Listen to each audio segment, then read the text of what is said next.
everyone, thanks for joining our new Boys and Girls Club YouTube channel. Each week, we'll be making fun, relatively easy food that you can create at home. We'll be posting the recipe before the video is released, so you can follow along in real time. This week, we're going to talk a little bit about hygiene in the kitchen. There's a few important things we need to do before we start cooking. First thing is going to be to make sure you tie back any long hair. And I know everybody out there has got hair longer than it normally is because you can't get into the hairdresser. Next, you're going to want to remove your jewelry. We don't want anything loose going into our food. Then we're going to put on our aprons. I've got my Kid Food Nation apron here. If you don't have an apron at home, it's okay. You don't have to wear that. You can put on a shirt that you can just get dirty and wash afterwards. And then finally, we're going to wash our hands. Now today, before we wash our hands, we're going to do a science experiment called cinnamon hands. And that was previously posted earlier with what you need at home. So, first, we're going to cover our hands in a little bit of oil. Doesn't need to be a lot. Just enough to make your hands slick. It might help to have an adult pour this into the palm of your hands. Next, have your adult lightly dust some cinnamon over your hands and rub it into your skin. I'm going to just do it and then wash the container after. So again, you don't need a lot, and just rub it into your skin, all in your fingers. So this cinnamon represents all of the dust, dirt, and germs that we collect on our hands every day. Now, next, we're going to go wash our hands. Take your time.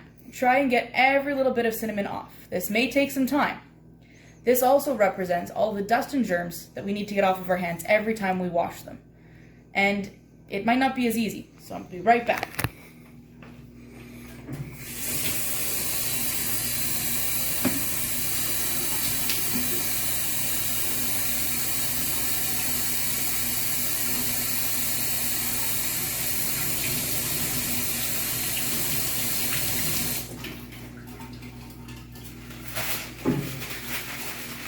Now, you see, I really lathered my hands. We want to do it for about 10 to 15 seconds before rinsing off the soap.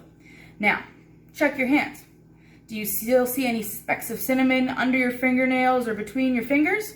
I sure do. I don't know if you can see on the video, but there's a little bit there. This is why we need to wash our hands many times throughout the day. In the kitchen, we'll be washing our hands lots. Every time we touch something that isn't the food we're preparing or the tools we're currently using, like adjusting your glasses, scratching your hair, grabbing fridge handles, cabinets, raw meat, anything like that. It's important to get everything you need ready before you start cooking to minimize the amount of extra touching you'll be doing.